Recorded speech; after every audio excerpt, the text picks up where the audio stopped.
जय हो लक्ष्मी नारायण भगवान की, जय हो तुलसा मैया की। प्यारे भक्तों, आज के इस वीडियो में आप सुन रहे हैं कार्तिक मास महात्म्य कथा का अध्याय 11। इससे पहले की कथाएं सुनने के लिए आपका बहुत बहुत धन्यवाद। वीडियो को आगे बढ़ाने से पहले मेरी आपसे एक छोटी सी रिक्वेस्ट है, प्लीज़ चैनल को सब्सक्राइब कीजिए और वीडियो को लाइक कीजिए और ज़्यादा से ज़्यादा ऐसे लोगों में ये वीडियो शेयर कीजिए जो इस तरह की धार्मिक कथाएं सुनना पसंद करते हैं। एक बार सागर पुत्र जलंधर अपनी पत्नी वृंदा सहित असुरों से सम्मानित हुआ सभा में बैठा था। तभी गुरु शुक्राचार्य का वहां आगमन हुआ। उनके तेज से सभी दिशाएं प्रकाशित हो गईं। गुरु शुक्राचार्य को आता देखकर सागर पुत्र जलंधर ने असुरों सहित उठकर बड़े आदर से उन्हें प्रणाम किया। गुरु शुक्राचार्य ने उन सबको आशीर्वाद दिया। फिर जलंधर ने उन्हें एक दिव्य आसन पर बैठाकर स्वयं भी आसन ग्रहण किया। फिर सागर पुत्र जलंधर ने उनसे विनम्रता पूर्वक पूछा, हे गुरुजी, आप हमें यह बताने की कृपा करें कि राहु का सिर किसने काटा था। इस पर दैत्य गुरु शुक्राचार्य ने विरोचन पुत्र हिरण्याकश्यपु और उसके धर्मात्मा पौत्र का परिचय देकर देवताओं और असुरों द्वारा समुद्र मंथन की कथा संक्षेप में सुनाते हुए बताया कि जब समुद्र से अमृत निकला तो उस समय देव रूप बनाकर राहु भी पीने बैठ गया। इस पर इंद्र के पक्षपाती भगवान विष्णु ने राहु का सिर काट डाला। अपने गुरु के मुख से इस प्रकार के वचन सुनकर जलंधर के क्रोध की सीमा न रही। उसके नेत्र लाल हो गए। फिर उसने अपने धस्मर नामक दूत को बुलाया और उसे शुक्राचार्य द्वारा सुनाया गया वृतांत सुनाया। उसके पश्चात उसने धस्मर को आज्ञा दी कि तुम शीघ्र ही इंद्रपुरी में जाकर इंद्र को मेरी शरण में लाओ। धस्मर जलंधर का बहुत आज्ञाकारी एवं निपुण दूत था।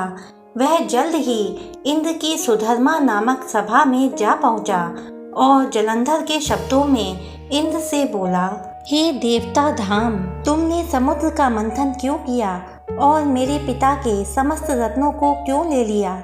ऐसा करके तुमने अच्छा नहीं किया। यदि तू अपना भला चाहता है तो उन सब रत्नों एवं देवताओं सहित मेरी शरण में आ जा, अन्यथा मैं तेरे राज्य का ध्वंस कर दूंगा। इसमें कुछ भी मिथ्या नहीं है। इंद्र बहुत विस्मित हुआ और कहने लगा, पहले मेरे भय से सागर ने सब पर्वतों को अपने कुक्ष में क्यों स्थान दिया और उसने मेरे शत्रु दैत्यों की क्यों रक्षा की। इसी कारण मैंने उनके सब रत्न हरण किए हैं। मेरा द्रोही सुखी नहीं रह सकता, इसमें संदेह नहीं। इंद्र की ऐसी बात सुनकर वह दूत शीघ्र ही जलंधर के पास आया और सब बातें कह सुनाई। उसे सुनते ही वह दैत्य मारे क्रोध के अपने ओष्ठ फड़फड़ाने लगा और देवताओं पर विजय प्राप्त करने के लिए उसने उद्योग आरंभ किया।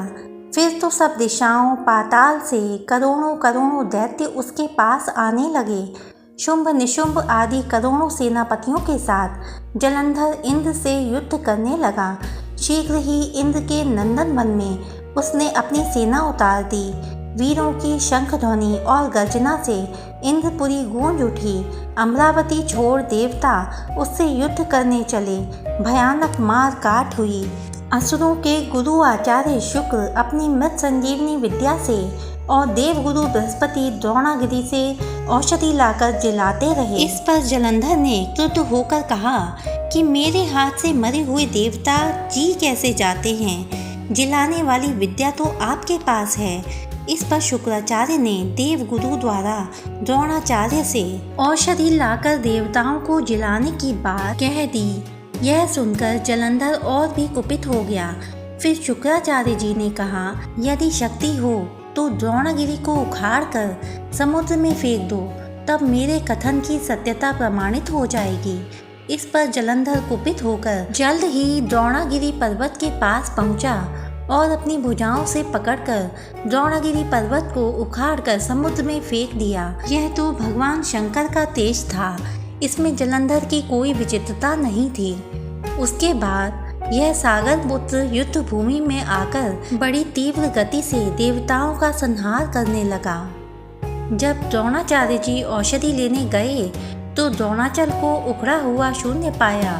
वह भयभीत हो देवताओं के पास आए और कहा कि युद्ध बंद कर दो, जलंधर को अब नहीं जीत सकोगे। पहले इंद्र ने शिव जी का अपमान किया था। यह सुन देवता युद्ध में जय की आशा त्याग कर इधर उधर भाग गए। सिंधु सुत जलंधर निर्भय होकर अमरावती में घुस गया। इंद्र आदि सब देवताओं ने गुफाओं में शरण ली। जय हो लक्ष्मी नारायण भगवान की, जय हो माता तुलसा की।